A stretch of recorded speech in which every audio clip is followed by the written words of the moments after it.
Hey everybody, happy Saturday morning to ya. Just hanging out. I thought I'd do a little face mask this morning, maybe inspire you to do the same. One of the simplest ways that I like to do a mask is just with bentonite clay, and you can get, this is the kind I use. It's just the green bentonite. And this is just, I like using it because it helps to really draw and tone, and if you keep it on long enough, you'll actually feel your face pulsate, like it actually feels like it's really sucking and drawing the pores, which is really great for, deeper congestion like blackheads and things like that. So, but a way to incorporate herbs, if you have a coffee mill or like nut grinder, you can add lavender if your skin tends to be a little bit more inflammatory. Just taking about I would say a teaspoon to a tablespoon, depending, just grinding it up really fine and then mixing it with the clay. And all this is just about probably a tablespoon to 2 tablespoons of the clay powder. And then it looks like this. If you're not familiar, it's just literally powder and water until you make a paste. And I have like a little application brush. You can just use your fingers. Rose would be a great one rose petals would be a great one to grind up for more mature drying skin, and maybe even some raw honey if you have it, or regular honey can be very hydrating. So while this is drawing things out, if you add honey, again, I'm going to say about a teaspoon to 2 teaspoons, it will keep your face hydrated as well. So it's not going to over dry, because clay can be over drying. Let's see, who else can we throw in there? Seaweed is a really wonderful detoxifier and moisturizer, super mineral rich. And again, remember that your skin absorbs, so it can absorb the nutrients, the medicinal properties of the lavender, of the rose, of the seaweed, of the honey. Oatmeal can be a really nice addition for a little bit more moisturizing. It has some of that sort of slimy mucilage in the grain of oatmeal, so you could grind about the same amount of that. You could do any combination. And I'll probably let this sit for about a half an hour, and then I'm going to apply another layer. And I have a little bit left over, so I'll just kind of add more water and just apply again, because it'll start to crack and get itchy, and I'll just wait again. So it's kind of a fun little project. If you have kids, I think sometimes kids can get really into this too, so it can be a fun little weekend project for them.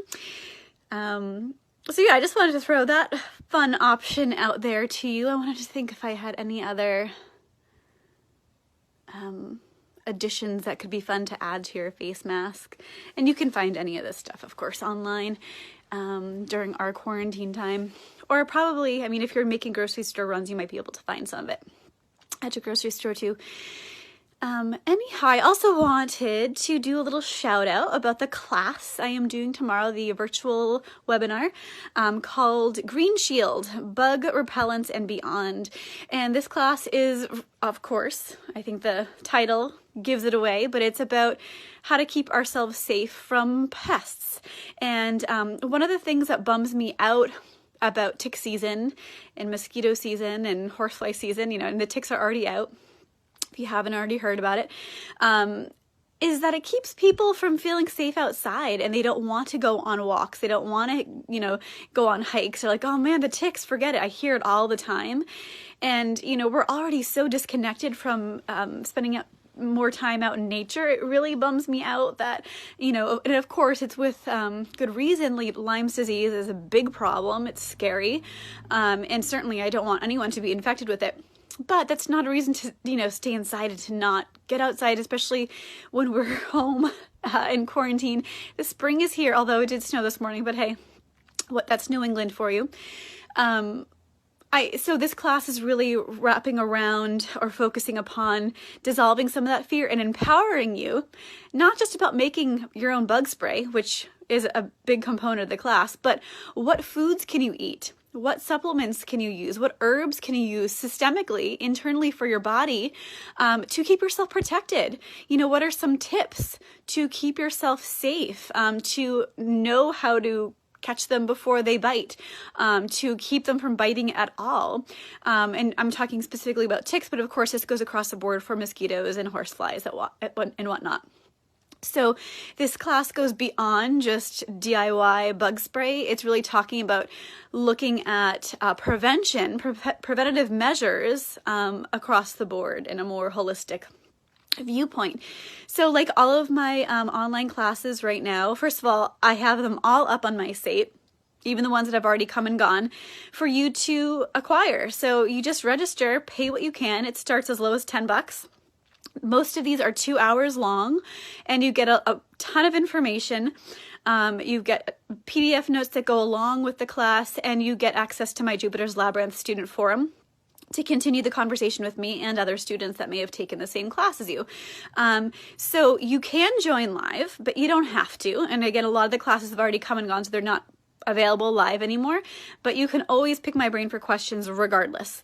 Tomorrow's class, the Green Shield class, Bug Repellent and Beyond, starts at 10 a.m. and goes till about 11:30 tomorrow morning. So if you want to join me live, feel free. If you don't, you can still sign up and you'll get the class recording within 24 hours to 48 hours of the live class. And then again, for those of you who are like, oh man, I missed the pelvic love class, or I missed the, let's see, what's the other one? Boundaries Built with Love.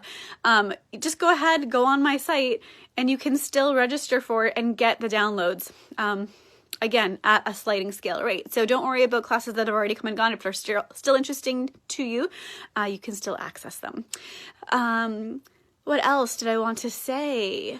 Oh, that my plant walks are coming up next week as well, and those will be virtual. And I'm going to be playing around. I think Erin's going to help me be the videographer, I guess it would be the term for that, and help me to really kind of give you guys some great virtual plant walks.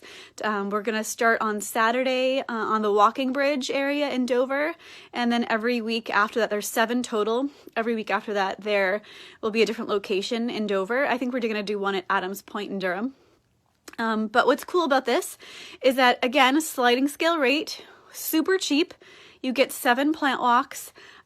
You join them live or you watch them later, and it's going to be in a private Facebook group that I build just for plant walk participants. So same thing, go on my site, sign up, pay what you want, and you'll be able to access 7 different virtual plant walks with me from now until I believe the end of May. So it's a win-win. Check it out. If you have questions, let me know. Maybe this inspired you to do a little face mask play today for yourself or with your family. My husband loves them. Actually, I'm going to bug him in a minute to see if he wants to get one on. But otherwise, I hope you're all hanging in there. I hope you're staying strong. I hope you are, just still hunkering down for, kind of preparing for the worst, hoping for the best. That's my philosophy. And just know that I am thinking of you and I miss you. I miss seeing your faces in person. I miss hugs from my friends and family and even some of my students. So I hope you're hanging in there and know that we are all in this together and we're stronger in this together. So keep going, guys. I'll connect with you soon and have a beautiful weekend. Okay.